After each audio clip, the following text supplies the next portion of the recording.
సప్తవర్ణాలు 6వ భాగం. 5వ భాగంలో శ్రీనివాస్ మరణించడంతో విజయసారథి సుభద్రను వివాహం చేసుకుంటాడు. కానీ ఆమెకు చేరువ కాలేకపోతాడు. ఇక విక్టర్ని మర్చిపోవడానికి ప్రయత్నిస్తూ ఉంటుంది ఇందిర. కథ కొనసాగుతుంది. ప్రసాద్ దగ్గర నుంచి ఉత్తరం వచ్చింది. సత్యనారాయణ ఆదుర్దాగా చెప్పాడు. సత్యం, ఇక్కడ నేను, మీ వదిన, పిల్లలు, ఇందిర అంతా బాగున్నాం. ఇందిరలో ఎంత మార్పు వచ్చిందో తెలుసా తమ్ముడు? చలాకీగా ఉంటుంది. చక్కగా వెళ్ళి ట్యూషన్ చెప్పొస్తోంది. మొన్న ఓ రోజు మెల్లిగా నేను కదిలించాను. ఇందు, ఇంకా ఎన్నాళ్ళిలా పెళ్ళొద్దంటూ భీష్మించుకుని కూర్చుంటావమ్మా? ఇద్దరన్నలం ఉండి ఒక్క చెల్లెలికి పెళ్లి చేయలేకపోయారన్న నింద మేమిద్దరం భరించవలసిందేనా? అమ్మ నాన్నగారులు కూడా నీ విషయమై ఎంతగా దిగులు పడిపోతున్నారో గమనించు. ఎన్నేళ్లు గడిచినా నీకో రక్షణ, ఆలంబన అంటూ కల్పించి తీరాలి కదా. చాలాసేపు మౌనంగా ఉండిపోయింది ఇందిర. ఆ సాయంత్రం దాని స్నేహితురాల దగ్గర నుంచి ఉత్తరం వచ్చింది. ఏం రాసిందో నాకు తెలియదు కానీ ఇందిర చాలాసేపు గదిలో నుంచి బయటికి రాలేదు. ఆ రోజంతా ఏదో కలల్లో మనిషిలా పరధ్యానంగా ఉండిపోయింది. మర్నాడు ఉదయం వాళ్ళ వదినతో చెప్పిందట. వదిన, నిన్న అన్నయ్య నాతో మాట్లాడాడు. అన్నయ్యకి ఎలా ఇష్టమైతే అలా చెయ్యమను. నేనేమీ అభ్యంతరం చెప్పను. మనస్ఫూర్తిగానే చెబుతున్నాను అని. తమ్ముడు, నాకెంత సంతోషంగా ఉందనుకున్నావు. ఇక త్వరలోనే మంచి సంబంధాలు వెతుకుతాను. కానీ పెళ్లి చూపుల తంతు మాత్రం ఏర్పాటు చేయదలుచుకోలేదు. పోయినసారి జరిగిన గొడవ నాకు తెలుసుగా. మరి నీకు తెలీదు తమ్ముడు, ఈ రోజుల్లో ఆడపిల్లల మనసులు చాలా సెన్సిటివ్గా ఉంటున్నాయి. పెళ్లి చూపులు తంతు వారిలో అలజడిని, విప్లవ భావాల్ని రేకెత్తిస్తున్నాయి. మేం సంతలో పశువులమా అనే భావన వారిలో కలగనివ్వకూడదు. అంచేత పెళ్లి చూపులు అని తెలియనివ్వని విధంగా ఆ సమావేశం ఏర్పాటు చేయాలి మనం. అన్నట్లు శాంతకు 9వ మాసం వచ్చినట్లు రాశావు. ఆమె ఆరోగ్యం జాగ్రత్తగా చూసుకొనగోరతాను. కాన్పుకు గుంతకలు పంపిస్తావా శాంతను? వాళ్ళన్నయ్య మారుతీరావు గుంతకలు కదు ఉన్నాడు. అమ్మ నాన్నగారులు కులాసాగా ఉన్నట్లు మొన్ననే ఉత్తరం వచ్చింది. ఇక త్వరలోనే ఇందిర వివాహం జరిపించాలి. ఉంటాను, నీ అన్నయ్య ప్రసాద్. ఉత్తరం చదువుకుని సత్యనారాయణ, శాంత సంతోషపడ్డారు. అన్నట్లు తమరు పురిటికి వెళ్తే ఈ దీనుడి గతి ఎట్లా అన్నాడు సత్యనారాయణ శాంతకేసి చూసి నవ్వుతూ. ఎంచక్క హనుమాన్ చాలీసా 2 పూట్లా పట్టిస్తూ పడుకోండి. అన్నట్లు మీ ఇలవేలుపు ఆంజనేయస్వామి కదూ? బిడ్డకు 3వ మాసం రాగానే మొదటిసారిగా ఆంజనేయస్వామి దేవాలయానికి తీసుకువెళ్ళి అర్చన చేయించి ఆ తర్వాత మరెక్కడికైనా, కనీసం ఇతరుల ఇంటికైనా తీసుకెళ్లటం మా పుట్టింటి ఆనవాయితీ. నేను మొక్కాను. ఏమని? చక్కటి మగపిల్లాడు కలిగితే బిడ్డతో సహా కసాపురం వెళ్ళి ఆంజనేయ స్వామికి ఆకుపూజ చేయించి రాత్రి నిద్ర చేయించి మరీ తీసుకొస్తానని. బ్రతికించావు. ఇంకేం మొక్కావోనని హడలిపోయాను. సరస్వతి నమస్తుభ్యం వరదే కామరూపిణి విద్యారంభం కరిష్యామి సిద్ధిర్భవతు మే సదా పద్మపత్ర విశాలాక్షి పద్మకేసర వర్ణని నిత్యం పద్మాలయాం దేవి సామాం పాతు సరస్వతి. చేతులు కట్టుకుని నిలబడి చక్కగా పద్యం అప్పచెబుతున్న జయప్రదను చూస్తూ ఆనందంతో ఇందిర హృదయం గంతులు వేసింది. వెరీ గుడ్ జయ, చక్కగా చెప్పావు. ఈరోజు మరోసారి ఇదే చదువుకో. రేపు మరొకటి రాసిస్తాను. ఏం? అలాగే మేడం. మేడ క్రిందికి దిగి వచ్చిన ఇందిరకు సోఫాలో ఉమకు ఎదురుగా కూర్చుని ఎవరో కొత్త యువకుడు మాట్లాడుతూ ఉండడం కనిపించింది. తనకెందుకన్నట్లు ముభావంగా వెళ్ళబోయింది ఇందిర. కానీ ఉమ ఇందిరను పిలిచింది. మేడం, ఇతను మా మరిది గారు శ్రీకాంత్. ఎలక్ట్రికల్ ఇంజనీర్గా ఉన్నారు బెంగళూరులో. మధ్యాహ్నం వచ్చారు. శ్రీకాంత్, ఈమె ఇందిరాదేవి. నిజానికి మన జయ్యలో ఈనాడింత మార్పు కనిపిస్తోందంటే ఈవిడి గారి పుణ్యమే అని చెప్పాలి అంది ఉమ కృతజ్ఞత కళ్ళల్లో వర్షిస్తుండగా. శ్రీకాంత్ వైపు చూసి నమస్కరించింది ఇందిర. ఎక్కడో చూసినా గుర్తున్నట్లు అనిపించిందే కానీ ఎక్కడన్నది గుర్తుకు రాలేదామెకు. శ్రీకాంత్ ముఖం క్షణకాలం విప్పారింది. జ్ఞాపకాల దొంతర్లు కదిలాయి. మీది గుంటూరు కదండి? మీ అన్నగారు సత్యనారాయణ గారు కదూ అన్నాడు ఇందిర వైపు కుతూహలంగా చూస్తూ. మాది నెల్లూరు. గుంటూరులో మా అన్నయ్య సత్యనారాయణరావు గారి దగ్గర ఉండేదాన్ని నేను. ఇక్కడ మా పెద్దన్నయ్య ప్రసాదరావు గారున్నారు మెల్లిగా చెప్పింది ఇందిర. శ్రీకాంత్కు తనని గురించి ఎలా తెలుసో ఇంకా ఆమెకు సరిగ్గా గుర్తుకు రాలేదు. ఉమ ఆశ్చర్యంగా ఇద్దరి వంక చూసింది. నీకు తెలుసా శ్రీకాంత్ ఈవిడా అంది. కొద్ది పరిచయం వదినా. కాస్త టీ కలుపుకొని రాగలవా అన్నాడు శ్రీకాంత్. అలాగే, మీరు కూడా కూర్చుని ఉండండి మేడం, 5 నిమిషాల్లో టీ తెస్తాను. ఉమ లోపలికి వెళ్ళింది. ఇందిరా, శ్రీకాంత్ మిగిలిపోయారు హాల్లో. అలా సోఫాలో కూర్చోండి, మీకింకా సరిగ్గా గుర్తు రాలేదల్లే ఉంది. ఆ రోజు హైదరాబాద్ నుంచి నా ఫ్రెండ్ మోహన్ రావు నేను వచ్చాం. మోహన్ రావు పెళ్లి చూపులకి. పెళ్లికొడుకు హోదాలో నేను, అతగాడి పక్కన గిళ్ళికొడుకు హోదాలో. శ్రీకాంత్ నవ్వుతో పాటు ఇందిర కానాటి దృశ్యం మనసులో గిరగిరా తిరిగింది. మోహన్ రావు, పెళ్లి చూపులు, విక్టర్, తను కళ్ళు తిరిగి పడిపోవటం. తర్వాత తెలిసింది మోహన్ మరో మ్యాచ్ సెటిల్ చేసుకున్నాడని. అవును, అంత క్రితం 4-5 రోజులుగా నాకు జ్వరం తగిలి ఆ రోజే కాస్త నెమ్మదించింది, కళ్ళు తిరిగాయి. కానీ మీ స్నేహితుడు గారు అది మా తాత ముత్తాతల నుంచి సంప్రాప్తించిన హిస్టీరియా అని భయపడ్డారట. Thank God. ఆనాటి సంఘటనతో పాటు ఆమెలో ఏర్పడిన కలవరాన్ని కప్పిపుచ్చుకుంటూ అంది ఇందిర. Poor fellow. శ్రీకాంత్ కళ్ళు స్నేహితుడి పట్ల జాలితో పాటు మరేదో ఆశతో మెరిశాయి క్షణకాలం. మీరిప్పుడు మిసెస్ ఆదుర్దాగా ఆమె వెడకేసి చూస్తూ సందేహాస్పదంగా అడిగాడు శ్రీకాంత్. నోనో, మిస్ ఇందిరే అంది ఇందిర నవ్వుతూ. ఐసీ అన్నాడు శ్రీకాంత్ ఏదో ఆలోచిస్తూ. ట్రేలో 3 కప్పులతో టీ తెచ్చింది ఉమ. కాసేపట్లో ఇక నే వెళ్ళొస్తానండి అంటూ వచ్చేసింది ఇందిర. ఇందిర వెళ్ళిన వైపే మంత్రముగ్ధునిలా చూస్తూ నిల్చుండిపోయిన మరిది వైపు సాభిప్రాయంగా చూసింది ఉమ. ఏమయ్యా శ్రీకాంత్, పెళ్లి చేసుకోదలుచుకోలేదా? ఇప్పటికే మించిపోతోంది నీ వయస్సు అంది ఉమ. తుళ్ళిపడినట్లు వదిన వైపు చూశాడు శ్రీకాంత్. వదిన, ఆవిడ అన్నగారు వాళ్ళు మీకు తెలుసా ఏమిటి అన్నాడు. ఎవరు? ప్రసాద్ గారేనా? ఆహా, ఏం కదా? ఊహూ, ఏమీ లేదు. గదిలోకి వెళ్తున్న మరిది కేసు చూస్తూ ఏదో ఆలోచించుకున్న దానిలా తలాడించింది ఉమ. లా కాలేజీ నుంచి ఇంటికొచ్చిన రమాకాంత్ చెవిలో ఏదో రహస్యం చెప్పింది ఉమ. నిజం అన్నాడు అతగాడు ఆశ్చర్యంగా. నాకు మాత్రం ఏం తెలుసు, మీ తమ్ముణ్ణి అడగండి. ఆ తర్వాత ప్రసాదరావును శ్రీదేవిని కదిలిద్దాం అంది ఉమ అతగాడి బూట్లు తీసుకువెళ్ళి షూ స్టాండ్ మీద పెడుతూ.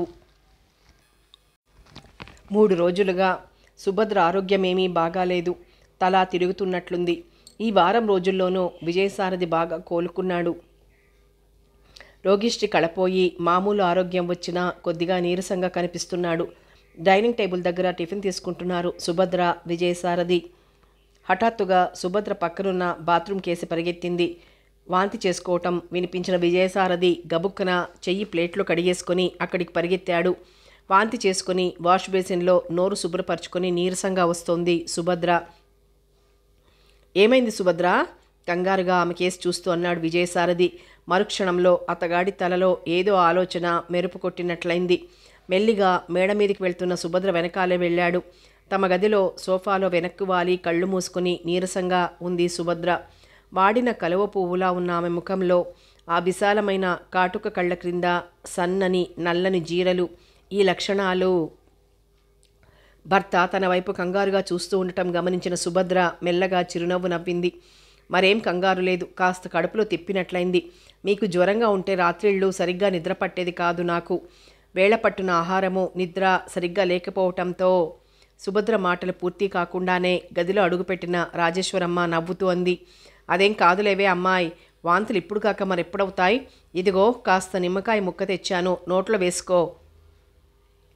నిమ్మ ముక్క సుభద్ర నోట్లో వేసి అట్టే కదలక పడుకో, మరేం కంగారు లేదులే అని విజయసారథి వైపు చూసి అలా కంగారు పడకండి, పెళ్ళైన అందరాడాళ్లకు వచ్చే జబ్బే ఇది అని వెళ్ళిపోయింది. ఆవిడ వెళ్ళిన వైపే చూస్తున్న విజయసారథి హృదయం ఒడ్డున పడిన చేపలా గిలగిల్లాడిపోయింది క్షణకాలం. ఇక తనలో నిల్చునే శక్తి లేనట్లు సుభద్ర ఎదురుగా సోఫాలో కూర్చుండిపోయాడు. వడిసెల రాయిలా పరిగెత్తుకొచ్చింది లక్ష్మి. అమ్మాయి గారు వాంతి చేసుకున్నారటగా అంది నవ్వుతూ. ఇంటిలిపాది ఈ చిన్న విషయానికి ఎందుకింత ప్రాధాన్యమిస్తున్నారో, ఎందుకింత పొంగిపోతున్నారో బోధపడలేదు సుభద్రకు. విజయసారథి వైపు చూస్తూ కిలకిలా నవ్వింది లక్ష్మి. బాబుగారు,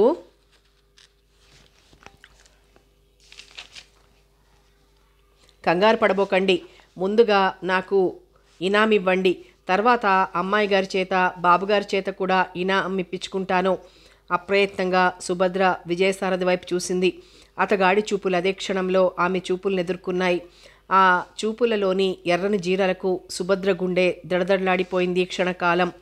అదేం కుదరదమ్మాయి గారు, తెలియనట్లు ఊరుకుంటే ఇనాం వసూలు చేసుకోలేను అనుకుంటున్నారా? ఇంకాసేపట్లో పెదబాబు గారు ఎలానూ వస్తారు, ఇస్తారు. పోనీ బుల్లిబాబు పుట్టినప్పుడైనా ఇవ్వరా ఏమిటి? లక్ష్మి మాటలతో ఇద్దరి చూపు విడివడింది. ఇదిగో నీ ఇనాం. 10 రూపాయల నోటు లక్ష్మి వైపు గిరవాటు వేశాడు విజయసారథి. నోటు తీసుకుని చెంగున దోపుకుంటూ, కంగారెందుకులేండి బాబుగారు, అమ్మాయి గారిని కాలు కదపనివ్వను నేను అంటూనే వెళ్ళిపోయింది. అదలా వెళ్ళగానే విజయసారథి కేసి కోపంగా చూసింది సుభద్ర. తిక్కపక్షి, అది ఏదేదో వాగేస్తుంటే అన్నీ తెలిసిన మీరు ఇనాం ఎందుకు ఇచ్చారు? ఇప్పుడది ఊరు వాడ ఏకం చేస్తుంది కబురుతో. అందరికీ జవాబేం చెప్తాం? విజయసారథి ఒక్కసారిగా లేచి నిల్చున్నాడు. ఆమె 2 భుజాల మీద బలంగా చేతులాంచి ముఖంలోకి సూటిగా చూస్తూ గర్జించాడు. అంత అమాయకంగా మాట్లాడతావెందుకు? నిజమే చెప్పేద్దాం. అతగాడి ప్రవర్తనకు బెదిరిపోయింది సుభద్ర. భయంగా చూస్తూ హీనస్వరంతో అంది. నిజమా? ఏమిటా నిజం? అలాగే ఆమె వైపు చూస్తున్న విజయసారథికి ఆమె చూపుల్లోని భయ విఫలతకు, అమాయకత్వానికి ఆశ్చర్యం కలిగింది. అంతలోనే అతగాడి బుర్రలో మెరుపులా ఏదో ఆలోచన మెదిలింది. ఆమెను వదిలి వెనక్కి వచ్చి నిల్చొని, సర్లే ఈ చర్చంతా ఇప్పుడెందుకు, ముందు నువ్వు త్వరగా తయారవు, మనం వెళ్ళాలి అన్నాడు కోర్టు స్టాండ్ వైపు నడుస్తూ. ఎక్కడికి? విస్మయంగా అడిగింది సుభద్ర. బెంగళూరు. ఎందుకు? తర్వాత చెబుతాగా. ఇక ఆమె మాటలకు జవాబివ్వటం ఇష్టం లేనంత వడిగా మేడమెట్లు దిగి వెళ్ళిపోయాడు విజయసారథి. 15 నిమిషాల తర్వాత మేడ దిగి వచ్చింది సుభద్ర. హాల్లో జగన్నాథరావు గారు, విజయసారథి సోఫాల్లో కూర్చొని మాట్లాడుకుంటున్నారు. వెళ్ళిరా అమ్మా సుభద్ర, నీలకంఠం ఈ కబురు తెలిసి చాలా సంతోషిస్తాడు అన్నాడు జగన్నాథరావు గారు సుభద్ర వైపు వాత్సల్యంగా చూసి నవ్వుతూ. సుభద్ర విజయసారథి కేసు చూసింది. ఎక్కడో శూన్యంలోకి హఠాత్తుగా విసిరివేయబడిన మనిషి వాతావరణపు ఒత్తిడికి తట్టుకోలేక గిలగిలా తన్నుకుంటున్నట్లు ఉన్నాయి అతగాడి చూపులు. అగ్ని గోళాల్లా కణకణలాడుతున్నాయి కళ్ళు. పద వెడదాం తేరుకుంటూ సుభద్రను పిలిచాడు. తనే కారు డ్రైవ్ చేస్తున్నాడు. ఒక్క మాట కూడా మాట్లాడకుండా రోడ్డుకేసి దృష్టి సారించాడు విజయసారథి. మనం ఎక్కడికి వెళ్తున్నాం? ఆశ్చర్యంగా అడిగింది సుభద్ర. తన మామగారి బంగళా వైపు కాకుండా మరోవైపు వెడుతోంది కారు. స్టీరింగ్ మీద నుంచి క్షణకాలం దృష్టి మరల్చి సుభద్ర కేసి తీక్షణంగా చూస్తూ అరిచాడు విజయసారథి పిచ్చిగా, నరకానికి. జయప్రదకు ఎక్కాలు వల్లవేయిస్తోంది ఇందిర.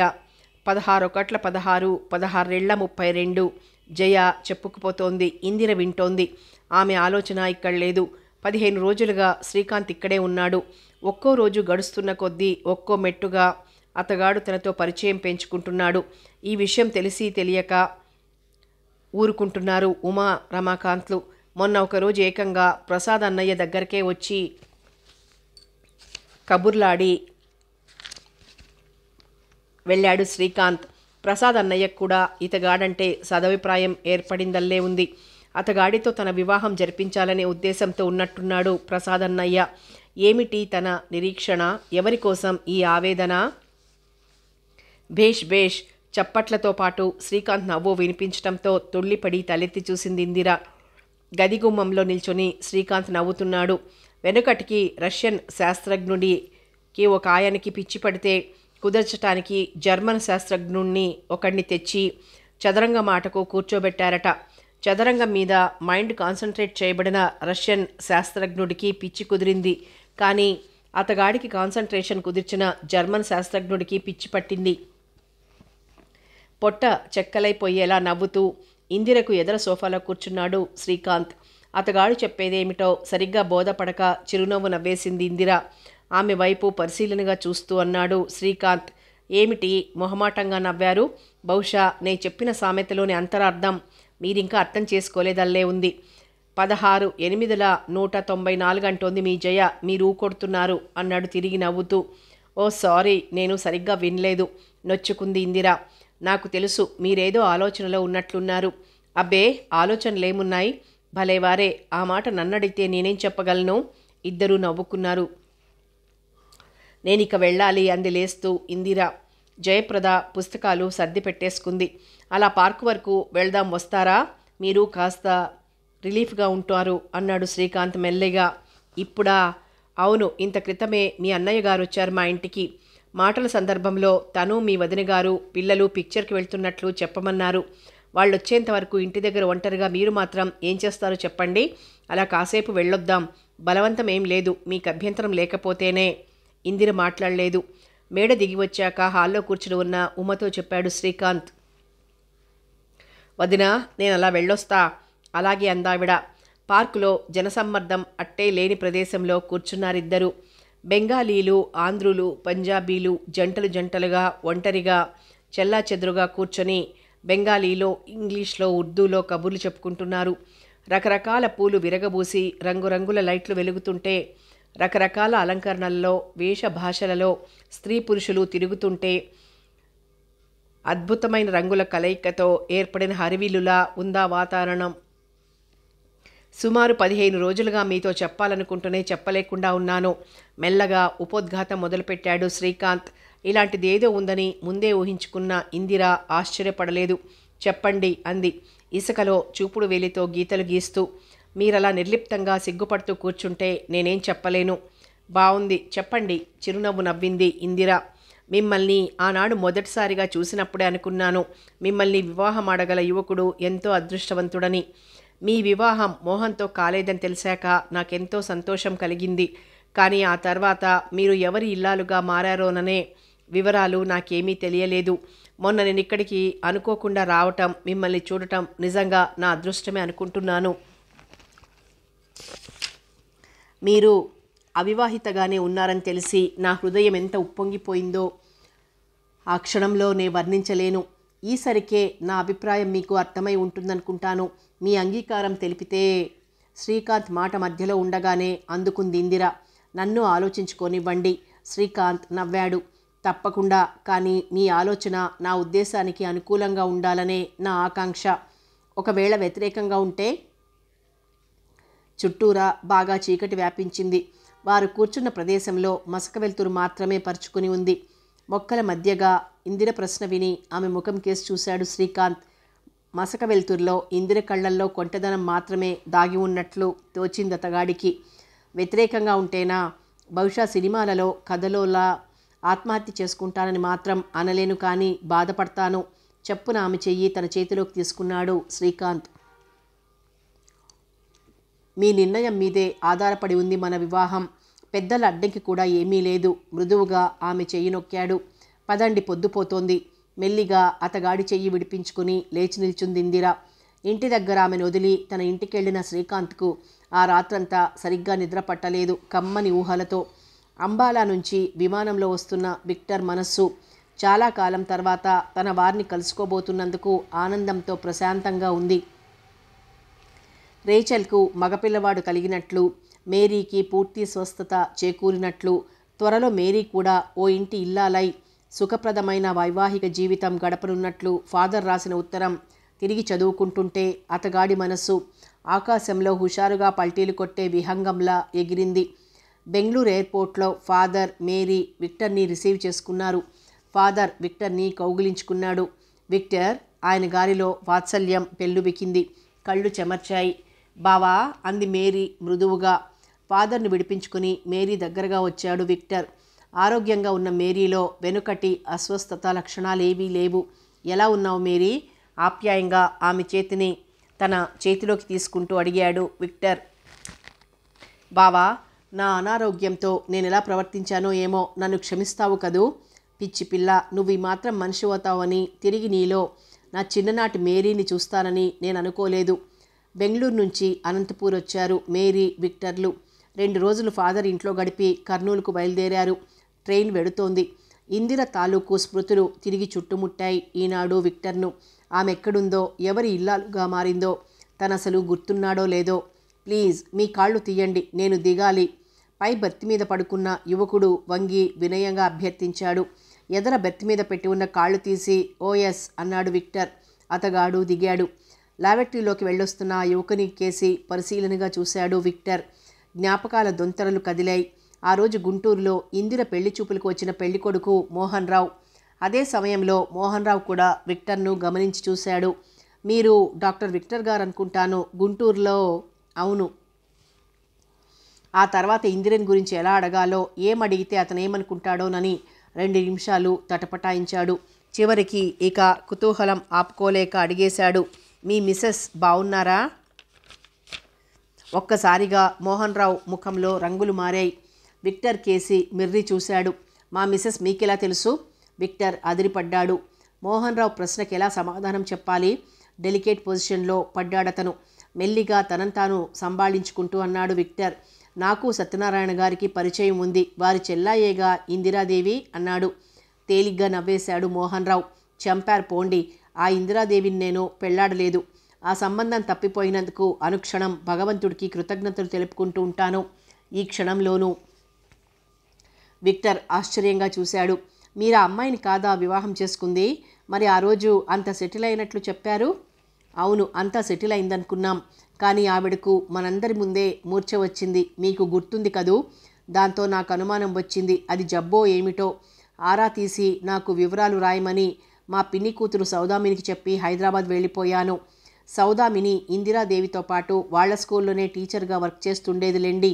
ఒకందుకు ఆరా తీస్తే మరొకటి తేలిందన్నట్లు ఇందిరాదేవి ఎవరినో ప్రేమించింది అనేది కూడా తేలింది మా సౌదామిని ఉత్తరం వల్ల. ఈ సంగతి తెలిసాక థ్యాంక్ గాడ్ అనుకుని ఏదో ఓ సాకు పెట్టి ఆ మ్యాచ్ వద్దని రాసేశాను. బై ఆ మధ్యవర్తి గారిని దులిపేశాను, ఇలాంటి వెధవ సంబంధం నాకు సూచించినందుకు. విక్టర్ బర్త్కు చేరగిలబడి ఉన్నాడు. తనతో ఇందిర పరిచయం ఆమె జీవితానికి కళంకాన్ని ఆపాదించిందా? ఇందిర ఈనాడు అవివాహితగా ఉందా? ఎక్కడుందో? జీవితంలో ఒక్కసారి ఆమె కనిపిస్తే తననెందుకలా ద్వేషించిందో అడిగి తెలుసుకునే అవకాశం వస్తే అందాకా తనకు మనశ్శాంతి చిక్కదేమో. ఆ తర్వాత వరంగల్లో మంచి సాంప్రదాయమైన కుటుంబంలోని అమ్మాయిని పెళ్లాడాను అన్నట్లు ఆ రోజు నా పక్కన వచ్చిన నా ఫ్రెండ్ శ్రీకాంత్ను చూశారుగా మీరు. మోహన్ రావు మాటలతో తుళ్ళిపడి తలాడించాడు విక్టర్. పాపం మా శ్రీకాంత్కు ఎక్కడ తటస్థపడిందో ఆవిడను పెళ్లాడబోతున్నట్టు, త్వరలో నిశ్చితార్థం ఏర్పాటు చేసుకోబోతున్నట్లు ఉత్తరం రాశాడు. పనిమాలి బెంగళూరు వెళ్ళొస్తున్నాను. ఆ అమ్మాయిని పెళ్లాడొద్దని చెప్పాను. ఓహో, వాడు వినటం లేదు. ఏం చేస్తాం? I pity him. కానీ కర్మ ఎవరు తప్పించగలరండి? వాడి కర్మ వాడిది అన్నాడు నిట్టూర్చుతూ మోహన్ రావు. విక్టర్ హఠాత్తుగా అరిచాడు. ఎవరిని గురించి మీరు చెబుతుంటా? శ్రీకాంత్ గారు ఎవరిని పెళ్లాడబోతున్నారు? ఆ ఇందిరాదేవి గారినే. ఈ క్షణంలో మీరెంత కంగారు పడుతున్నారో, గాబరా పడుతున్నారో సరిగ్గా ఆ కబురు విని నేను ఇలాగే కొయ్యబారిపోయాను. కర్మండి, తెలుసో తెలియకో గోతిలో పడుతున్నాడు. ఏం రాసుంటే అదే జరిగి తీరుతుంది. మొత్తానికి నా భవిష్యత్తు బావుండబట్టి ఆ మ్యాచ్ తప్పిపోయింది. లేకుంటే ఎవన్నో ప్రేమించిన ఆవిడగారు అస్తమానం భగ్న ప్రేమతో కుములుతూ నిట్టూర్పులు విడుస్తూ నా బ్రతుకు నరకం చేసి. తన మాటలకు తనే గట్టిగా నవ్వుకున్నాడు మోహన్ రావు. విక్టర్ మాట్లాడలేదు. ఇక్కడికి వస్తున్నప్పుడున్న హుషారు హఠాత్తుగా చప్పున చల్లారిపోయింది. శ్రీకాంత్ ఇందిరను వివాహమాడబోతున్నాడు అంటే ఈనాటి వరకు ఇందిర కన్యగానే ఉంది. ఆమె ఇక తనకు కనిపించదు. కనిపిస్తే కనీసం తననెందుకంతగా ద్వేషించిందో జవాబు తెలుసుకుందామని ఉన్న తన ఆశకు కూడా ఇక తావులేదు. ఆమె మరొకని ఇల్లాలిగా మారబోతోంది. ఇక ఆమెను గురించి ఆలోచించే అధికారం కానీ, ఎదుట పడినా పలకరించగల సాహసం కానీ తనకుండరాదు. ఆవిడ మీ? మోహన్ రావు ప్రశ్నతో తుళ్ళిపడ్డాడు విక్టర్. అవతలగా బెత్ మీద పడుకుని నిద్రపోతున్న Mary case చూపుతున్నాడు Mohan Rao. No, ఆవిడ నా మరదలు. ఐసి. ఎందాక మీ ప్రయాణం? కర్నూలు. మోహన్ రావు మళ్ళీ పైమెర్తు మీదికి వెళ్ళాడు. బావా, మేరీ మెల్లిగా పిలిచింది నిద్రలేచి. ఏం కావాలి మేరీ? గుంతకలు రాలా? వస్తుంది లే, సామాను సర్దేస్తాను. కర్నూల్లో డాక్టర్ జోసెఫ్, రేచల్ సాదరంగా ఆహ్వానించారు విక్టర్ను, మేరీని. జోసెఫ్ తన మేనత్త కొడుకు లెక్చరర్ జార్జిని పరిచయం చేశారు. అదేమిట్రా విక్టర్, ఇంతలా చిక్కిపోయావు? అంది రేచల్ వాత్సల్యంగా. చిక్కిపోలేదక్కయ్యా, లావయ్యాను. ఏడీ నీ కొడుకు? ఉయ్యాలలో ఉన్న కొడుకును తెచ్చిచ్చింది రేచల్. బొద్దుగా ముద్దుగా ఉన్నవాణ్ణి అతి జాగ్రత్తగా ఒక్కసారి ఎత్తుకుని అక్క చేతికిచ్చేశాడు విక్టర్. మేరీతో కబుర్లు చెప్తూ రేచల్ వంట పనిలో మునిగిపోయింది. విక్టర్, జోసెఫ్, జార్జ్ మిగిలిపోయారు. వీడు చక్కటి చిత్రకారుడు విక్టర్, ఎంత చక్కగా బొమ్మలు వేస్తాడనుకున్నావు అన్నాడు జోసెఫ్. జార్జ్ సిగ్గుపడ్డాడు. మా బావ నన్ను అతిగా పొగిడేస్తాడండి అన్నాడు. అసలు కొంత ఏదైనా ఉంటే కదా అతిగా పొగడటమో అసలు పొగడటమో చేసేది అన్నాడు విక్టర్ నవ్వుతూ. నేను అతిగా పొగడానని కదూ వీడి ఫిర్యాదు. ఉండు విక్టర్, వీడు వేసిన పెయింటింగ్స్ నీకు చూపిస్తాను రా. ముగ్గురు మేడ మీదికి వెళ్ళారు. జార్జ్ ఉపయోగించుకునే రూమ్లో పెద్ద అల్మరా నిండా అతగాడి పెయింటింగ్సే, ఎక్కువ భాగం ప్రకృతి దృశ్యాలే. రంగుల సమ్మేళనం అద్భుతంగా ఉంది.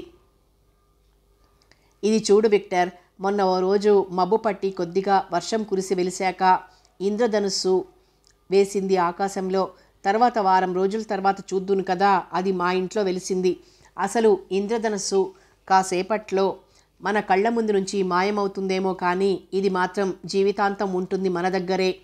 ఆ చిత్రం కేసి చూశాడు విక్టర్. నల్లని ఆకాశంలో చెదురుమదురుగా ఉన్న తెల్ల మబ్బులకి ఆవలగా విరిసిన హరివిల్లు. అద్భుతంగా ఉందా చిత్రం.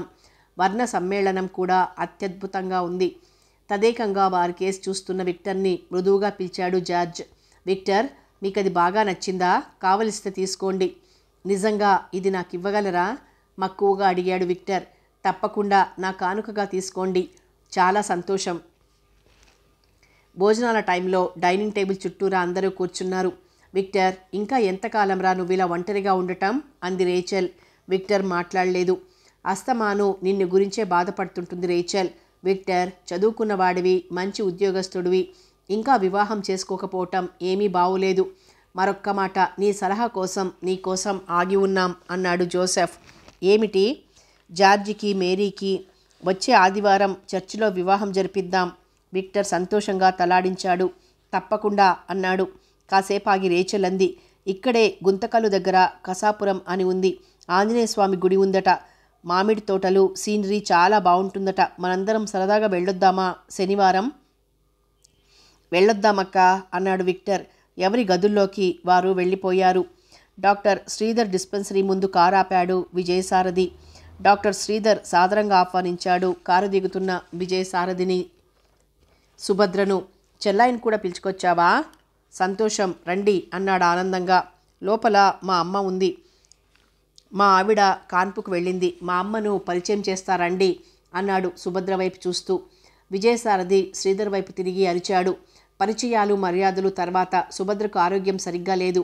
నమ్మకమైన స్నేహితుడివి, డాక్టర్వి కూడా నువ్వని నీ దగ్గరికి పిలుచుకొచ్చానందుకే. Please first checkup her. Sridhar స్నేహపూర్వకంగా నవ్వాడు.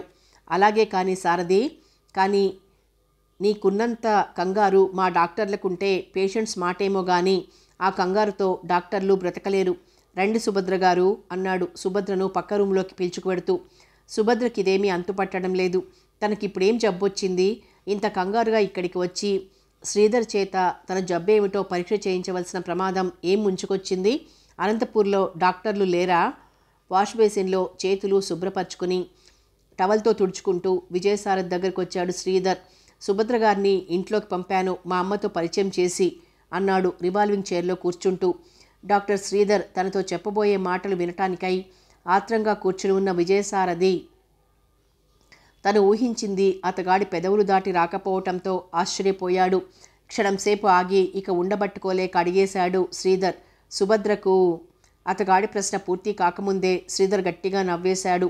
అబ్బా, ఏం అపురూపం రా బాబు, ఏమిటా కంగారు? నీకేనా భార్య ఉంది, మాకందరికీ లేదా? విజయసారథి అతగాడి హాస్యం పట్టించుకునే స్థితిలో లేడు. ఇంతకు సుభద్రకు? మళ్ళీ అతగాడి ప్రశ్నకు అడ్డొచ్చాడు శ్రీధర్. సింపుల్ వీక్నెస్ అంతే. అయోమయంగా మిత్రుడి కేసు చూశాడు విజయసారథి. శ్రీధర్, ఎన్నో నెల జరుగుతోంది అన్నాడు అరుస్తున్నట్లు. శ్రీధర్ మిత్రుడి కేసు ఆశ్చర్యంగా క్షణకాలం చూసి ఎవరికి అన్నాడు. సుభద్రకు. శ్రీధర్ వెటకారంగా పకపకా నవ్వాడు. నీకు కూడా 9వ నెల రాబోతోంది శ్రీధర్. శ్రీధర్ విస్మయంగా మిత్రుడి వైపు చూశాడు. విజయసారథి ముఖంలో కమ్ముకుని ఉన్న మబ్బుల తాలూకు అస్పష్ట రూపం అతగాడికి కొంత గోచరించింది. విజయసారథి దగ్గరగా వచ్చి అతగాడి భుజం మీద చెయ్యి వేసి స్నేహపూర్వకంగా తట్టాడు. సారథి, నువ్వింత పిరికివాడివి అనుకోలేదురా. వెళ్ళి ముందావిడికి కాస్త జబ్బు చేసిందని నాకు తెలుసు. కానీ పెళ్ళై 3 మాసాలు నిండినా మీ బెడ్స్ వేరుగా ఉండాలని సూచించిన డాక్టర్ గారికి మతి ఉందో లేదో నాకు తెలియదు కానీ ఆ నియమం అక్షరాలా పాటించిన నిన్ను మాత్రం 4 తగిలించాలనిపిస్తోంది. పైగా మతి లేక ఎన్నో నెల అంటావు. నన్ను వేళాకోళం చేయాలనుకున్నావా? మరో డాక్టర్ అయితే నీ తెలివి తక్కువకు ఎన్ని చివాట్లు వేసేవాడో. శ్రీధర్ చెబుతున్నదంతా ఓ పట్టాన బోధపడలేదు విజయసారథికి.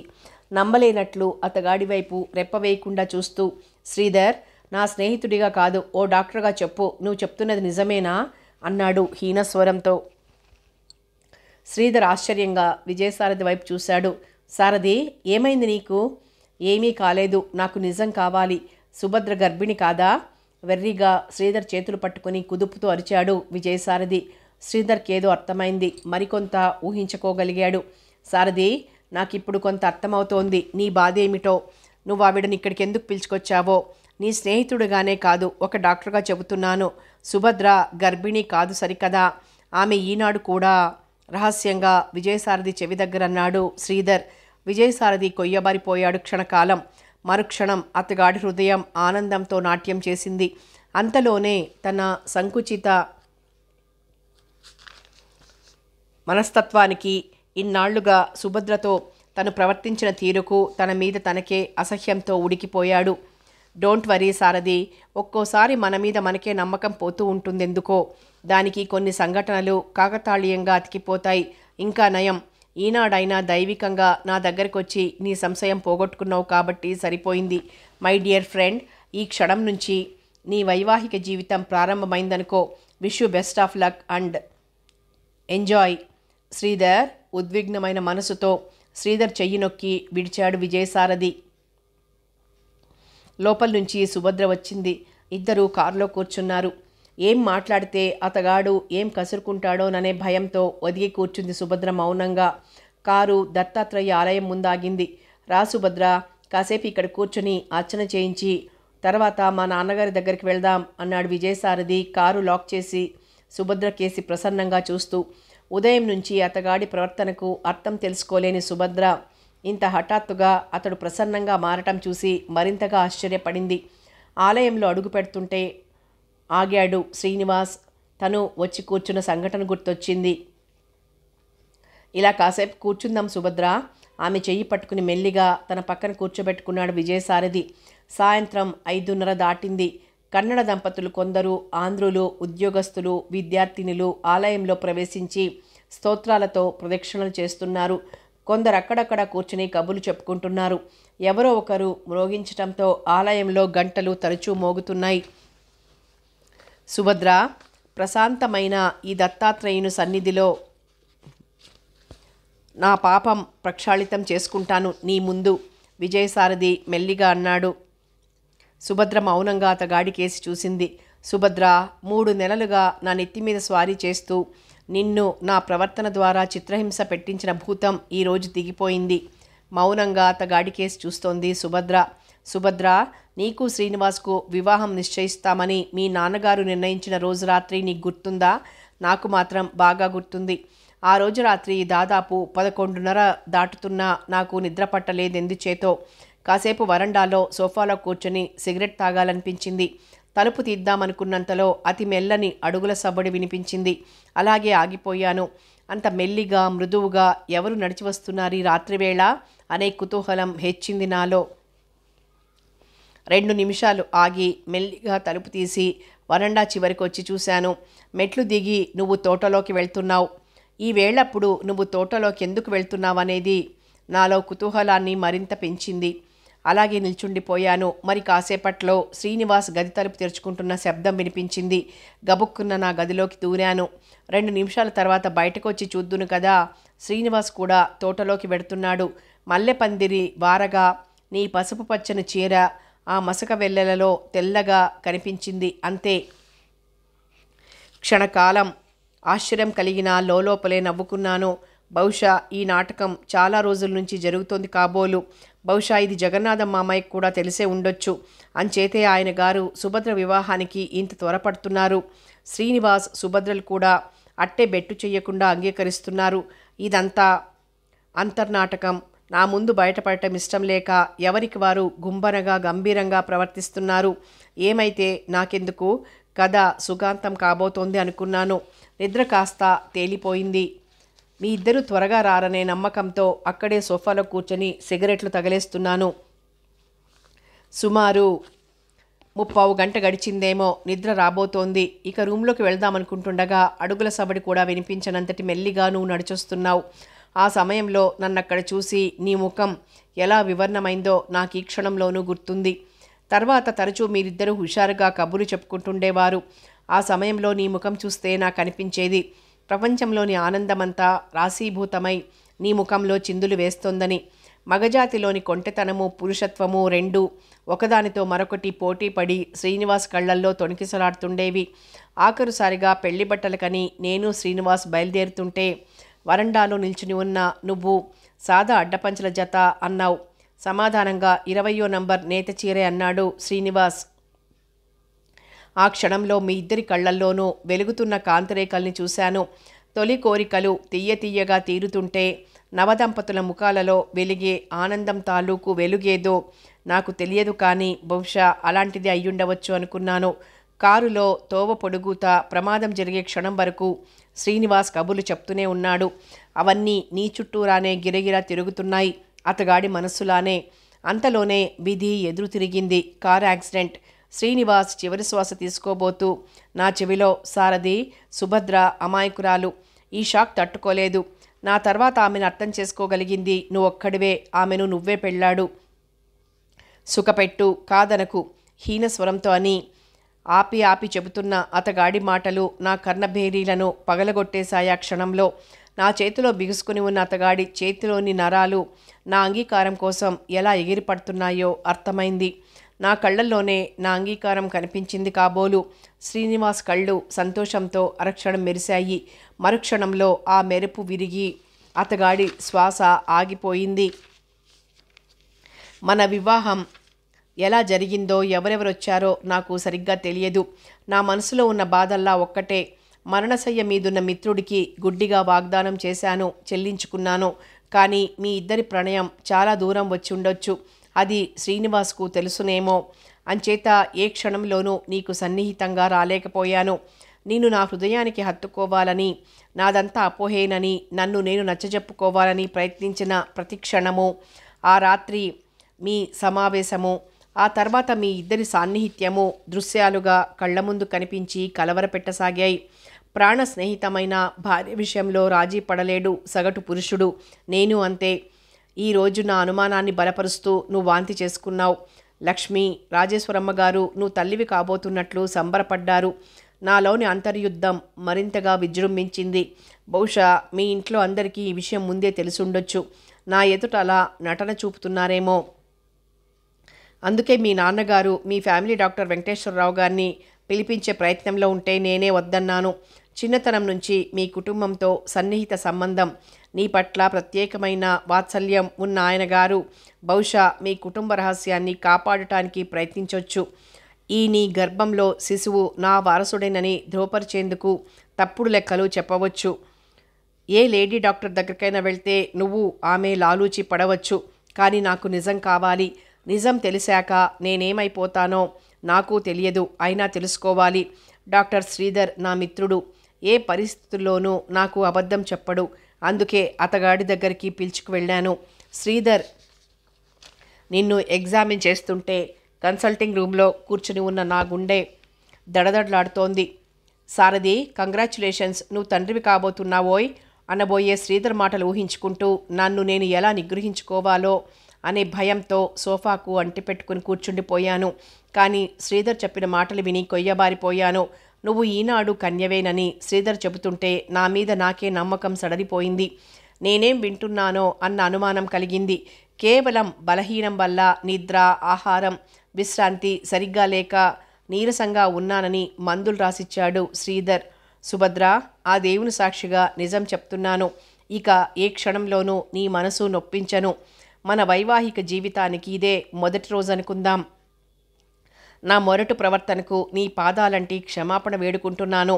ఆలయంలో ఎవరో అదే పనిగా గంటలు మోగిస్తున్నారు.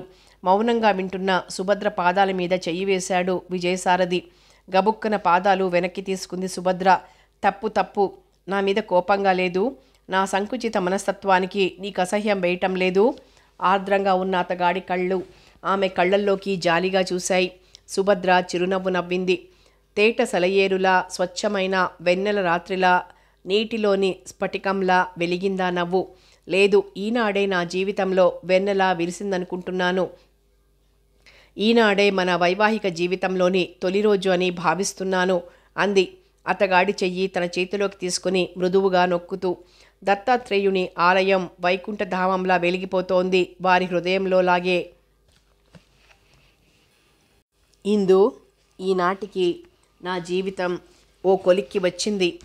అన్ని తెరలు తొలగిపోయాయి. మేఘావృతమైన నా జీవితంలో చల్లని అమృత వర్షం కురిసి చక్కటి హరివిల్లు విరిసింది. విజయసారథికి అనుగ్రహం వచ్చినా పట్టలేం బాబో. ఇప్పుడు అస్తమానం కబుర్లే, షికార్లే ఉక్కిరి బిక్కిరి చేస్తున్నారంటే నమ్ము. కానీ అలాంటి మధుర క్షణాలలో చప్పున నువ్వు గుర్తుకొస్తావు. ఏమిటి నీ పెంకితనం? ఇంకా ఎంతకాలం ఆ ఏకాకి బ్రతుకు గడపదలుచుకున్నావు? త్వరలో నీ వివాహానికి సంబంధించిన నిజమైన మంచి కబురు నీ ఉత్తరంలో వస్తే గాని నేనిక నీకు జాబులు రాయదలుచుకోలేదు నీకు అంటూ రాసింది సుభద్ర. ఆ జాబు చదువుకున్న ఇందిర హృదయం ఆనందంతో ఉప్పొంగింది. ఇన్నాళ్లకు సుభద్ర జీవితం ఆనందంగా గడిచిపోతోంది, అంతే చాలు అనుకుంది. ఆ సాయంత్రమే సత్యనారాయణ దగ్గర నుంచి జాబ్ వచ్చింది ప్రసాద్కు. ప్రసాద్ అన్నయ్యకు నమస్కారం. నువ్వు రాసిన ఉత్తరం చేరింది. ఇందిర శ్రీకాంత్తో వివాహ విషయంలో అడ్డు చెప్పలేదని రాశావు. చాలా సంతోషం. నువ్వు కోరినట్లు త్వరలోనే తాంబూలాలు పుచ్చుకుందాం. ఈ విషయాలన్నీ నాన్నగారికి కూడా రాశాను. చిరంజీవి సౌభాగ్యవతి శాంత ఖాన్పై 3వ నెల నిండబోతోంది. వారం రోజుల్లో. త్వరలో నా మగబిడ్డకు నామకరణం. మంచి రోజు చూసుకుని చేసుకోవాల్సిందిగా కోరుతూ మా బావమరిది మారుతీరావు జాబు రాశాడు. ఆ సమయానికి నువ్వు, వదిన, పిల్లలు ఇందిరిని పిలుచుకొని గుంతకల్లకు రాగోరుతాను. నెల్లూరు నుంచి అమ్మా నాన్నగారు కూడా వస్తారక్కడికి. ఆ తర్వాత 4 రోజుల్లో మంచి రోజు ఉంది. అప్పటికి శ్రీకాంత్ను, అతగాడి తల్లిదండ్రులను అక్కడికి రమ్మని రాస్తాము. తాంబూలాలు పుచ్చుకొని ఏకంగా ముహూర్తాలు పెట్టిద్దాం. సరేనా? తప్పక రాగోరుతాను. నీ తమ్ముడు సత్యనారాయణ. తన అభిప్రాయం అడిగి తెలుసుకోకుండానే శ్రీకాంత్ బెంగళూరుకు వెళ్ళిపోయాడు 15 రోజుల క్రితం. ఇక ఎందుకు తనకి పెంకి పట్టుదల?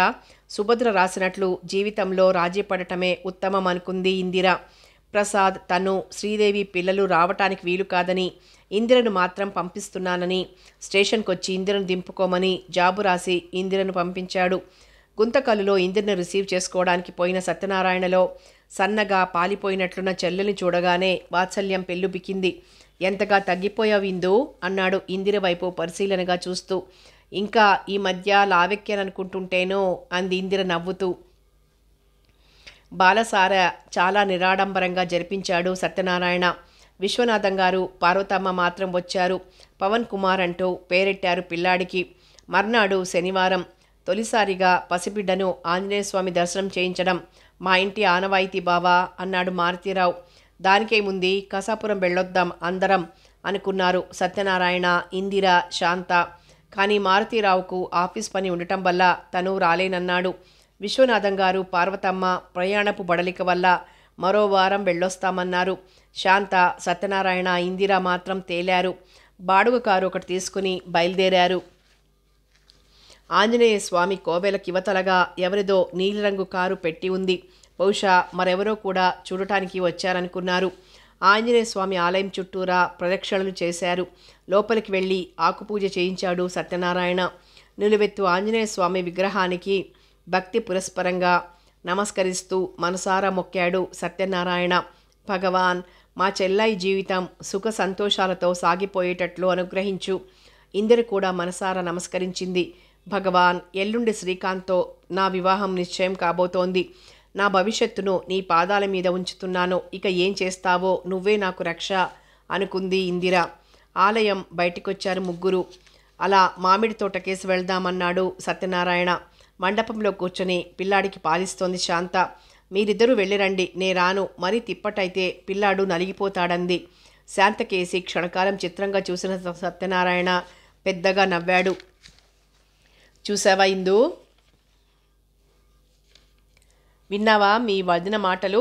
ఈ ఆడాళ్లంతా ఇంతేనేమో. పిల్లలు పుట్టగానే మొగుణ్ణి మర్చిపోతారిక. అస్తమానం వాళ్ల ధ్యాసే. పద, మనిద్దరం వెళ్ళొద్దాం.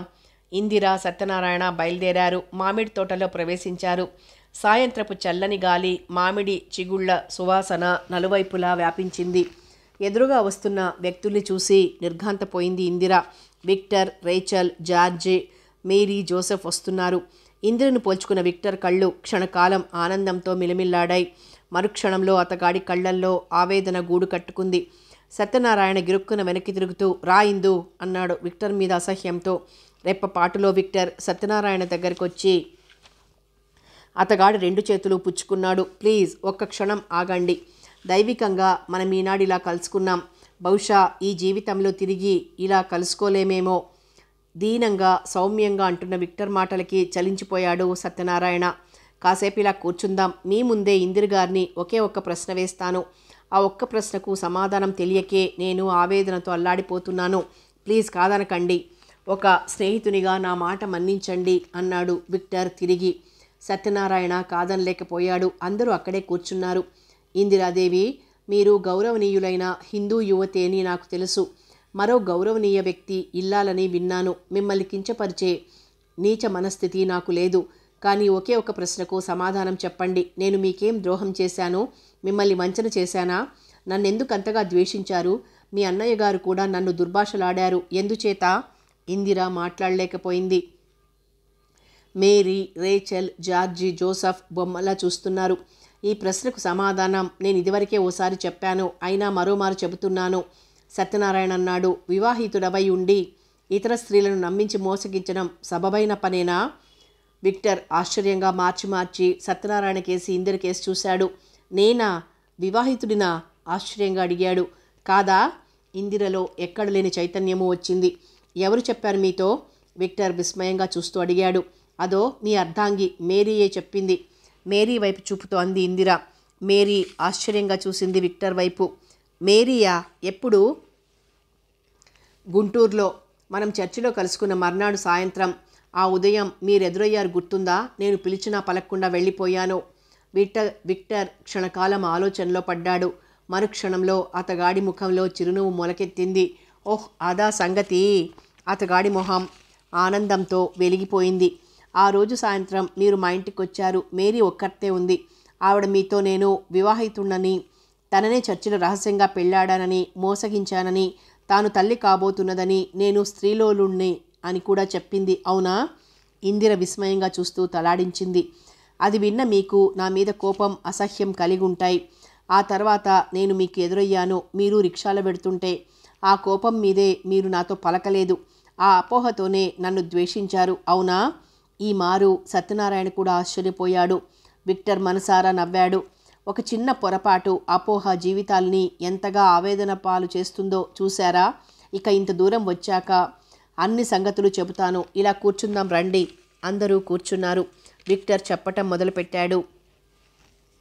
మేరీ నా మెనెత్త కూతురు. చిన్నతనం నుంచి ఆమెను నాకిచ్చి వివాహం చేయాలని మా వాళ్ళంతా అనుకుంటుండేవారు. కానీ మేరీపై సోదర భావం తప్ప మరేమీ లేదు నాకు. మేరీ మా పిన్ని కొడుకును, అతగాడి పేరు కూడా విక్టర్, ప్రేమించింది. వాళ్ళిద్దరూ పెద్దల అనుమతి లేకుండానే పారిపోయి వెళ్ళి చర్చిలో వివాహం చేసుకున్నారు. పోనీ పరాయివాడు కాదు కదా అని సరిపెట్టుకున్నారందరూ. విక్టర్ నా వయసు వాడే, కానీ అన్ని వ్యసనాలు ఉన్నవాడు. పైలట్గా ఉద్యోగం చేస్తుండేవాడు. వివాహమైన 6 నెలలు తిరగకుండానే మేరీపై మోజు తగ్గిపోయింది. విక్టర్ ఇతర స్త్రీలతో బాహటంగా తిరగటం సాగించాడు. మేరీకి ఇది దుర్భరంగా ఉండేది. ఎన్నో మార్లు భర్తని మంచి మార్గంలో పెట్టాలని ఎంతగానో ప్రయత్నించింది. ఫలితం విక్టర్ ఆమెను చావగొట్టడం సాగించాడు. ఇంట్లో అస్తమాను మా పిన్ని మేరీని నానా హింసలు పెడుతుండేది. తన బిడ్డ అలా బేవర్ఫాగా తయారు కావటానికి మేరీయే కారణమని దెప్పుతుండేది. రాను రాను విక్టర్ తనకిష్టమైన స్త్రీలను ఇంటికే పిలుచుకుని రావటం సాగించాడు. అసలే సున్నిత మనస్కురాలైన మేరీ ఆత్మాభిమానం దెబ్బతిన్నది. ఆమె మానసికంగా, శారీరకంగా బలహీనమైపోయి దాదాపు పిచ్చి పట్టే స్థితికి దిగజారింది. ఆ సమయంలోనే మేరీ తల్లి కాబోతున్నట్లు తెలుసుకుంది. కనీసం బిడ్డను చూసుకునైనా బ్రతకొచ్చనే ఆశతో ఉండేది. ఓ రోజు విమాన ప్రమాదంలో విక్టర్ చనిపోయాడు. కూలిపోయిన విమానంలో అతగాడి కళేబరం కూడా ఆనవాలు చిక్కలేదు. ఈ కబురు తెలిసి మేరీ ఒక్కసారిగా వెర్రిగా అరిచి అచేతనరాలైపోయింది. ఆ షాక్తో ఆమెకు అబార్షణైంది. కానీ స్పృహ వచ్చాక మేరీ మామూలు మనిషి కాలేదు. ఆమెకు విక్టర్ బ్రతికున్నాడనే అనుభూతి, తాను తల్లి కాబోతోందనే దృఢ విశ్వాసం. ఒక్కో మూడ్లో విక్టర్ తనను పెట్టిన హింసలు తలుచుకుని ఏడ్చేది. ఒక్కో మారు విక్టర్ తనతో గడిపిన మధుర క్షణాలు గుర్తు చేసుకుని పరవశించిపోయేది. మరోమారు విక్టర్ దూర్తుడని, వంచకుడని తిట్టిపోసేది. అలాంటి సమయంలో ఆమెకు ప్రతి పురుషుడు తన విక్టర్లానే కనిపించేవాడు. బహుశా ఆ రోజు మీతో నా గురించి అలాగే చెప్పి ఉంటుంది. ఆ రోజు ఉదయం హఠాత్తుగా మా అమ్మగారికి హార్ట్అటాక్ వచ్చింది. ఆమెను హాస్పిటల్లో జాయిన్ చేశాం, నేను, రేచల్ అక్క. అదే సమయంలో ఇంటి దగ్గర చెప్పా పెట్టకుండా మేరీ బయలుదేరొచ్చిందని, గుంటూరుకు వచ్చే బస్సులో వస్తున్నట్లు తెలిసిందని మా మేనత్త మనిషిని పంపింది. ఒకవైపు హాస్పిటల్లో అమ్మగారు జీవన్ మరణాల మధ్య కొట్టుమిట్టాడుతోంది. మరోవైపు మేరీని వెతికి పట్టుకురావాలి. నా మతిలో లేదు. కంగారుగా పెడుతుండగా మీరు రోడ్డు మీద కనిపించి పిలిచారు. నేనున్న పరిస్థితిలో నాకు దిక్కు తోచటం లేదు. ఇక ఆగి మీతో సంగతులు చెప్పే ఆలస్యమూ లేదు. గబగబా వెళ్ళిపోయాను. ఆ సాయంత్రం అమ్మగారు చనిపోయారు. అనంతపూర్లో మా కుటుంబానికి సన్నిహితుడుగా ఉంటున్న ఫాదర్ గారికి టెలిగ్రామ్ ఇచ్చి అమ్మగారి అంత్యక్రియలకు చేయవలసిన ఏర్పాట్లు ఆలోచించుకుంటూ భారంగా ఇంటికొస్తుండగా మా ఇంటి నుంచి రిక్షాలో వస్తున్న మీరు ఎదురయ్యారు. పిలిచినా పలకలేదు మీరు. సరే, 2 రోజులాగి అన్ని పరిస్థితులు మీకు చెప్పి మీ అన్నయ్య గారితో మాట్లాడి మన వివాహం నిశ్చయం చేసుకుందామని ఆదివారం నాడు చర్చి నుంచి నేరుగా మీ ఇంటికి వచ్చాను. ఆ సరికే మీకు వివాహం సెటిల్ అయిపోయిందని, పెళ్లివారు వచ్చి ఉన్నారని మీ అన్నయ్య గారు నన్ను లోపలికి పిలిచారు. ఇష్టం లేకుండా వ్రయ్యలవుతున్న హృదయంతో మీ ఇంట్లోకి అడుగుపెట్టాను. అక్కడ మీరు నన్ను చూసి అచేతనంగా పడిపోయారు. వాతావరణం అసహ్యకరంగా మారిపోయింది. తర్వాత మీకు నేను ఉత్తరం పంపాను. అందులో అన్ని సంగతులు రాశాను. కనీసం జవాబిస్తారని ఆశించాను. కానీ ఆ ఆశ లేకుండా మీరు వెళ్ళిపోయారు. సంగతి ఏమిటో కనుక్కుందామని మీ ఇంటికి వచ్చిన నన్ను మీ అన్నయ్య గారు నానా దుర్భాషలాడి బయటికి గెంటారు. మనసు చెదిరినట్లయింది. ఈ వాతావరణంలో అసలు ఈ ప్రదేశాల్లోనే ఉండలేకపోయాను. అంబాలాకు వెళ్ళిపోయాను. మేరీని ఫాదర్ సాయంతో బెంగళూరు మెంటల్ హాస్పిటల్లో చేర్చాం. మేరీకి స్వస్థత చేకూరింది. ఆమెను జార్జు వివాహం చేసుకోబోతున్నాడు. నాకు మాత్రం వివాహం మీద ఆసక్తే లేదు. ఇందిరాదేవి, సత్యనారాయణ గారు, ఇప్పుడు చెప్పండి, నేను ఇందిరాదేవికి చేసిన ద్రోహమేమిటి? ఉద్విగ్నంగా చెబుతున్న విక్టర్ ఆపాడు. దీనంగా అడిగాడు. మేరీ ఇందిర దగ్గరగా వచ్చింది. ఇందిరాదేవి, నాకు మిమ్మల్ని చూచిన గుర్తు కూడా రావటం లేదు. నా జబ్బులో నేను ఏం వాగానో ఏం చేశానో నాకే తెలియదు. నా వల్ల మీ జీవితాలు ఇంత ఆవేదన పాలవుతాయని నాకు తెలియదు. నన్ను క్షమించండి. నిజం చెబుతున్నాను. మా బావ నన్ను సోదరిలా చేరదీశాడు, ఆదరించాడు. నా జబ్బు నయం చేయించి నన్ను మనిషిగా చేశాడు. నా బ్రతుక్కి ఓ చక్కని మార్గం చూపాడు అంది మేరీ కృతజ్ఞత నిండిన కళ్ళతో. ఇందిర హృదయం పశ్చాత్తాపంతో నిండిపోయింది. తనెంత తొందరపడింది. తన తొందరపాటు, అపోహ ఎన్ని విపత్కర పరిస్థితులకు దారితీసింది. సత్యనారాయణ అనవసరంగా తను విక్టర్ను నిందించినందుకు సిగ్గుపడ్డాడు. ఇందిర మెల్లని స్వరంతో అంది, నన్ను క్షమించండి విక్టర్, నేను పొరపాటు చేశాను. విక్టర్ హృదయం ఆనందంతో గంతులు వేసింది. ప్రసన్నంగా చిరునవ్వు నవ్వుతూ ప్రశాంతంగా అన్నాడు, అంత మాటనకండి. పరిస్థితులు అలా కలిసొచ్చాయి అంతే. కానీ నాకు ఈనాడు ఎంతో ఆనందంగా ఉంది. నేనే తప్పు చెయ్యలేదని నిరూపించుకోగలిగాను, అంతే చాలు. ఇక నేను త్వరలో తిరిగి అంబాలా వెళ్ళిపోతున్నాను. ఇక అక్కడే స్థిరపడిపోతాను. కొండంత హృదయభారాన్ని పైన మోపుకుని వెళ్ళిన నాకు ఆ సైనికుల నావలో ఎంతో ప్రశాంతత చిక్కింది. అంచేత ఆ డ్యూటీలోనే జీవితాంతం ఉండిపోతాను. ఇందిరాదేవి, నేనెక్కడున్నా నా ప్రభువును ఒక్కటే కోరుకుంటుంటాను, మీరు మీ వైవాహిక జీవితం సుఖప్రదంగా గడిచిపోవాలని. ఇంతకు మీకు వరుడైన ఆ అదృష్టవంతుడెవరో నేను తెలుసుకోవచ్చా? విక్టర్ మాటల్లోని ప్రశాంతతకు ఆ చివరి మాటకు దుఃఖం వచ్చింది. సత్యనారాయణ హృదయంలో తలదాచుకొని ఒక్కసారిగా బిగ్గరగా ఏడ్చింది ఇందిర. ఎగిసి పడుతున్న ఆమె హృదయవేదన సత్యనారాయణకు తెలుసు. ఏమిటి, ఏమైంది? నేనేదైనా తప్పు మాట అన్నానా? గాబరాగా అన్నాడు విక్టర్. సత్యనారాయణ ఇందిరను పొదివి పట్టుకొని మరో చేత్తో విక్టర్ భుజం మీద చెయ్యి వేసి చిరునవ్వుతో అన్నాడు, మీరేం తప్పు చెయ్యలేదు, తప్పు మాట అనలేదు. చేసిందల్లా నేనే. ఇందిర మనసు తెలిసి మీ గురించి వివరాలు, యథార్థాలు విచారించకపోవడం నా తప్పు. ఆ తప్పు నేను ఈ క్షణమే దిద్దుకుంటాను విక్టర్. ఇందాక ఇందిర ఎవరి ఇల్లాలు కాదు, ఆమె మీ ఇల్లాలు. క్షణంలో మామిడి తోటంతా ఆనందంతో పొంగి పొర్లింది. ఆంజనేయ స్వామి ఆలయం వైపు నుంచి ఎవరో భక్తుని కంఠస్వరం శ్రావ్యంగా ఉచ్చస్వరంలో వినిపిస్తోంది. తెల్లవారటానికి ఇంకా కొద్ది సమయమే ఉంది. దూరాన చర్చి గంటలు మోగుతున్నాయి. ఎవరో మహమ్మదీయ భక్తుడు మసీదులో మోకరిల్లి సుభానల్లా అంటూ భక్తి పురస్సరంగా చేస్తున్న నమాజు అలలు అలలుగా గాల్లో తేలొస్తోంది. క్రితం రోజు రాత్రంతా వర్షం కురిసి వెలిసింది. ఇంకా ఆకాశం కొద్ది కొద్దిగా మేఘావృతంగానే ఉంది. అప్పుడే తలంటు స్నానం చేసొచ్చిన ఇందిర దేవుని పీఠంలో శుభ్రంగా తోమి తళతళలాడుతున్న కంచు సెమ్మెలలో చమురు పోసి దీపారాధన చేసింది. దీపారాధన వెలుగులో దేవుని పీఠం దేదీప్యమానంగా వెలిగిపోతోంది. శ్రీ వెంకటేశ్వరుని అభయముద్ర, శిలువ వేయబడి ఉన్న యేసుక్రీస్తు, ఉర్దూలో రాయబడి ఉన్న బోధ ఫోటోలు కులమతాలకు అతీతమైన జీవిత ధ్యేయాల్ని చూపుతున్నాయి. అప్పుడే ఉదయిస్తున్న సూర్యకిరణాలు సోకి పడమర దిక్కున హరివిల్లు విరిసింది అందంగా. Telegram sir. వరండాలో కేక విని అప్పుడే తన గదిలో నుండి నిద్ర లేచొస్తున్న విక్టర్ ఆదుర్దాగా టెలిగ్రామ్ కవర్ చేతికి తీసుకున్నాడు. ఇందిర కూడా గాబరాగా వచ్చింది. కంగారు లేదు ఇందిరా, సుభద్ర గారికి మగపిల్లాడు కలిగాడట అన్నాడు విక్టర్ సంతోషంగా. ఎంత మంచి కబురు, బాలసారెకు తప్పక వెళ్దాం, దాని పెళ్ళికి కూడా వెళ్ళలేదు నేను అంది ఇందిర ఆనందంగా. ఎదురుగా ఆకాశంలో విరిసిన హరివిల్లు చూసేసరికి ఇందిర హృదయం ఆనందంతో పొంగిపోయింది. అలా చూడండి ఎంత అందంగా ఉందో ఇంద్రధనుస్సు అంది విక్టర్ భుజం మీద చెయ్యేసి. విక్టర్ మృదువుగా నవ్వాడు. అవును ఇందు, మానవ జీవితాలలోని సుఖదుఖాలకు, కులమత వర్గ విచిత్ర సమ్మేళనాలకు, ఏకత్వంలోని భిన్నత్వాలకు ప్రతిబింబంలా ఉంది కదూ. ఇందిర అవును కాదు అనలేదు. సృష్టికర్త చేతి కుంచెలో నుంచి ఒలికిన ఆ విచిత్ర వర్ణ సమ్మేళనాన్ని పరవశత్వంతో చూస్తూ నిల్చుండిపోయింది. చర్చి గంటలు మోగుతున్నాయి. నమాజు వినిపిస్తోంది. దీపారాధన వెలుగుతోంది. హరివిల్లు అందంగా విరిసింది. సమాప్తం. సప్తవర్ణాలు నవల సమాప్తం. మరో మంచి నవలతో మళ్ళీ కలుసుకుందాం.